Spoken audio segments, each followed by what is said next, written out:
everyone, and welcome back to another episode of Yokayi Footy Shorts. My name is Megsy, and I'm joined as always by my friend, ex-Richmond and Collingwood superstar, Minang and Ingida man, and just all-round great bloke, Andy Krakouer. Thank you, my sister. Very nice introduction and lovely pronunciation of the language from my mob. So very nice to hear, and thank you, sis. Now, this weekend of football provided all the goods as per usual, and we'll take it back to Sunday night where two great rivals met at the MCG, and not just two great rivals, two great brothers as well. Essendon v Carlton. Didn't really get that deep into play before I knew that this game was Carlton's in the bag. Yeah, Carlton, they played some really good footy, and the Bombers, I thought, would have put up a little bit more of a fight, but Cincotta, he did an amazing job on Zach Merritt. We know he's been in amazing form and how much he sets up play and influences games for the Bombers, but Zachy Williams was involved in the last quarter, kicked a couple of really nice goals.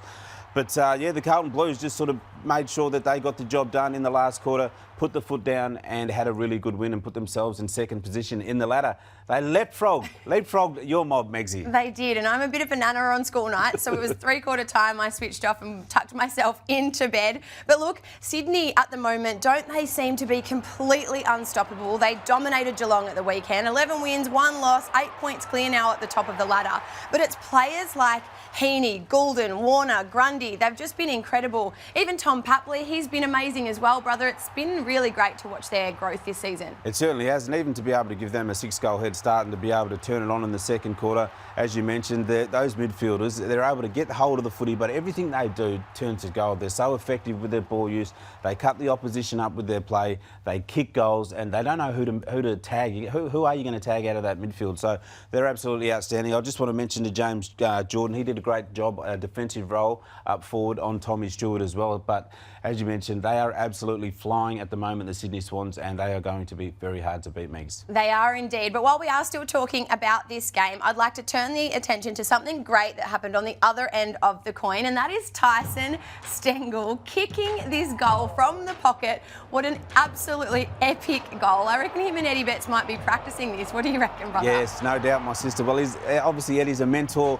to Tyson, and to be able to have this week's Yokayi moment with that beautiful finish.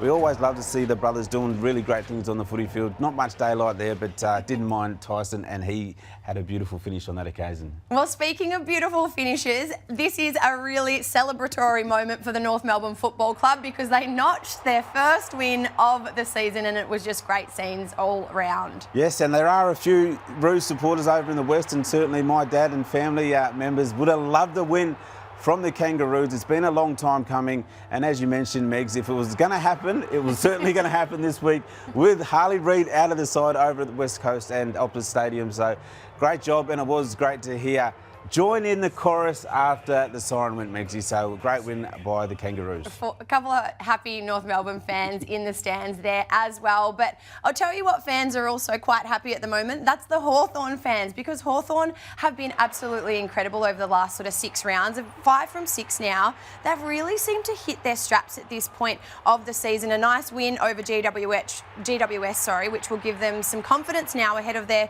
clash at the MCG at the weekend against Richmond. Yes, Megs, and just to give a little bit of context to this game, the last goal there that was kicked, there was 79 apiece with about a minute, just over a minute to go.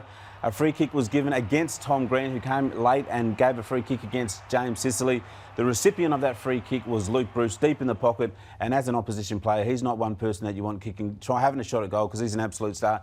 Kick the sealer, and they win by 6 points. Home away from home, the Hawkers, 5 out of their last 6. Megs, they are absolutely flying as well. They are. It's going to be very interesting to see how the back end of the season pans out for them, and can they make finals. It's going to be one to watch, that's for sure. It's time for Ask Andy, and this week I want to ask you, who at this point of the season is your Brownlow pick? Well, Megs, it's hard to go past Isaac Heaney. I think his start of the season, he's just able to rack up possessions at will, and then most importantly go forward and kick goals as well.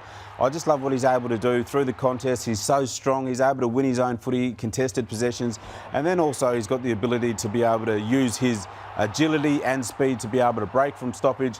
And then, as I mentioned, to be able to go forward and kick goals, left or right, it doesn't matter. He's an absolute star, been so consistent this year. I know the likes of Nick Dacos and, Caleb Sarong as well, Marcus Bontempelli, those guys will be around the mark as well. But I think, for mine, the start Isaac Heaney has had and the consistency that he's been able to play, plus the Swans winning, he's going to be right there and my pick for the Brownlow medal at this moment, Megs. Oh, I like it. I always get so excited thinking about the end of the season at this point because it really starts to all shape up now. Before we wrap up, I do want to mention that Talking It Up is out, so make sure you tune in. It's our podcast series that you can listen to on the AFL platforms or wherever you get your podcasts. That's it from Andy and I for another week. We will see you back next week to chat through all of round 14, so we'll see you then.